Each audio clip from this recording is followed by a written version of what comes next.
ನಮಸ್ಕಾರ. Kannada DV news Vijayapura. ನಾನು ಶಂಕರ್ ತುಂಟಾಪುರ್.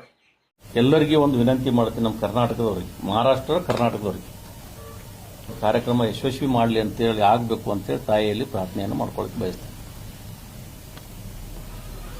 ಮತ್ತು ಅದರ ಪ್ರೆಸ್ ಮೀಟ್ ಮಾಡಿ ಇವತ್ತು ಇಲ್ಲಿ ಪ್ರೆಸ್ ಮೀಟ್ ಮಾಡಬೇಕು ಅಂತೇಳಿ ಒಂದು ತೀರ್ಮಾನ ಮಾಡಿದ್ದೀವಿ. ಈ ಸಂದರ್ಭದಲ್ಲಿ ನಾಳೆ 1ನೇ ತಾರೀಕಿನ ದಿವಸ ಬಿಜಾಪುರ ಜಿಲ್ಲೆ ಕರ್ನಾಟಕ ಎಲ್ಲ ಗಣಿಯವರು, ಪ್ರಕಾಶ್ ಗಣಿಯವರು, ಇವರೆಲ್ಲರೂ ಮೊದಲಿಂದ ಮಾಡ್ಕೊತ ಬಂದಿದ್ರು. ಅವರು ನಮಗೆ ದುದಿನಿ ಅಜ್ಜವರು ಒಂದು ಹೇಳಿದ್ರು, ಹಳೆ ಎತ್ತ ಹೊಸ ಎತ್ತ ಕೂಡಿ ಅದನ್ನ ಗುಡಿ ಕಟ್ಟಿ ಒಂದು ಕಳಸ ಇಡ್ರಿ ಅಂತ ಹೇಳ್ಯಾರ. ಅದೊಂದು ಮಾಡ್ಬೇಕಂತ ಒಂದು ತಾಯಿ ಸೇವಾ ಮಾಡ್ಬೇಕಂತೇಳಿ ಮುಂದೆ ಸಾಗಿದ್ವಿ. ನಾನು ಪ್ಲಾನ್ ಅಂತರೂ ಬಹಳ ದೊಡ್ಡ ಪ್ರಮಾಣದಲ್ಲಿ ಪ್ಲಾನ್ ಮಾಡಿದ್ದೀನಿ. ಯಾಕಂದ್ರೆ ಅಲ್ಲಿ ಕಾಟಾಚಾರಕ್ಕೆ ಹೋಗಿ ನಾನು ಅಧ್ಯಕ್ಷರಾಗಿ ಬರಬಾರ್ದು, ಒಂದು ಒಳ್ಳೆಯ ತಾಯಿ ಸೇವೆ ಮಾಡಬೇಕಂತಕ್ಕಂಥ ಒಂದು ಮನೋಭಾವನೆ ಇಟ್ಕೊಂಡಿದ್ವಿ.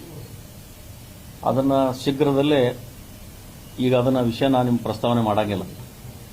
ಯಾಕಂದ್ರೆ ಸ್ವಲ್ಪ ಟೈಮ್ ಅದ. ಅದಕ್ಕೆ ಅಲ್ಲಿ ಏನು ಅಭಿವೃದ್ಧಿಯನ್ನು ನಾವು ಮಾಡಬೇಕು ಅಂತ ತೀರ್ಮಾನ ಮಾಡಿದೀವನ್ನ ಮಾಧ್ಯಮದ ಮುಖಾಂತರ ತಮ್ಮೆಲ್ಲರಿಗೆ ಅಲ್ಲೇ ಒಂದು ದಿವಸ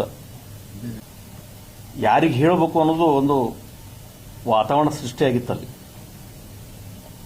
ಈಗ ಎಲ್ಲೊಂದು ಸಲಹೆ ಪೆಟ್ಟಿಗೆ ಅಂತ ಹೇಳಿ ಮಾಡಕತ್ತೀವಿ ನಾವು ಅಲ್ಲಿ.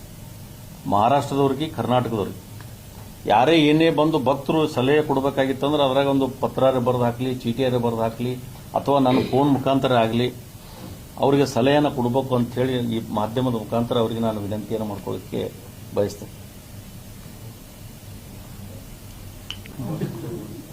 ತಾಯಿ ಪ್ರಸಾದ್ ದಾನಂತ ಇದು ಹೋಳಿಗೆನಲ್ಲ, ಪೂರ್ಣ ಹೋಳಿಗೆ ಅಲ್ಲಿ 10 ತನಕ ಇದ್ರೆ ಅಂದ್ರೆ ನೀವು ತಾವು ಬರ್ಬೇಕು ಅವತ್ತು.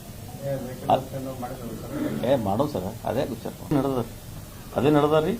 ಈಗ ಒಂದೇ ಮಾತಿಗೆ ಮೊನ್ನೆ ಒಂದು ಲೆಟರ್ ಕೂಡ ನಾವು ಕೊಟ್ಟ ನಂತರ 5 ಕೋಟಿ ರೂಪಾಯಿ ಈಗಾಗಲೇ ನಾವು ಪ್ರಸ್ತಾವನೆ ಕಳಿಸ್ಬಿಟ್ಟಾರ. ಈಗ ನಾವು ಇದು ಮಾಡೋದು ನೋಡಿ ಅವರೇ ಸ್ವಯಂ ಪ್ರೇರಣೆಯಿಂದ ಅವ್ರು ಹೆಂಗೆ ತಿಳ್ಕೊಂಡ್ರೋ ಗೊತ್ತಿಲ್ಲ. ನಮ್ಮ ಕರ್ನಾಟಕದವರು ತಿಳ್ಕೋಬೇಕು, ಇನ್ನೂ ಭಾಳ ತಿಳ್ಕೋಬೇಕು. ನಮ್ಮ ಕರ್ನಾಟಕದವರು ಯಾಕೆ ತಿಳ್ಕೋಬೇಕಂತಂದ್ರ 92% ನಮ್ಮ ಕರ್ನಾಟಕ ಮಂದಿ ಇರ್ತಾರೆ. 92%, 8% ಆ ಕಡೆ ಮಹಾರಾಷ್ಟ್ರ, ಉಳಿದ ಎಲ್ಲ ಕಡೆ ಆಂಧ್ರ ಪ್ರದೇಶ ಆ ಕಡೆ ಮಂದಿ ಬರ್ತಾರೆ. 92% ನಮ್ಮ ಕರ್ನಾಟಕದವರು ಅದ. ಇದು ವಿಚಿತ್ರ ಅಂದ್ರೆ ಆ ತಾಯಿಯಲ್ಲಿ ಹೋಗಿ ಮಹಾರಾಷ್ಟ್ರದ ಗಡಿ ಭಾಗದಾಗ ಯಾಕೆ ಕೂತ್ಲೋ ಗೊತ್ತಿಲ್ಲ ನಮಗೆ. ಅದು ಚಿಂತೆ ಆಗ್ಯದ ನಮಗೆ. ನಮ್ಮ ಕ್ಷೇತ್ರ ಯತ್ನಾಳ್ ದಂಡಿಗೆ ಗೊತ್ತಿಲ್ಲ ಅಂದ್ರೆ ತಾಯಿ ಬಹಳ ಸೇವಾ ಮಾಡಕ್ಕೆ ಅವಕಾಶ ಸಿಗ್ತಿತ್ತು ನಮಗೆ. ಅವಾಗಿತ್ತು, ಈಗಿಲ್ಲ.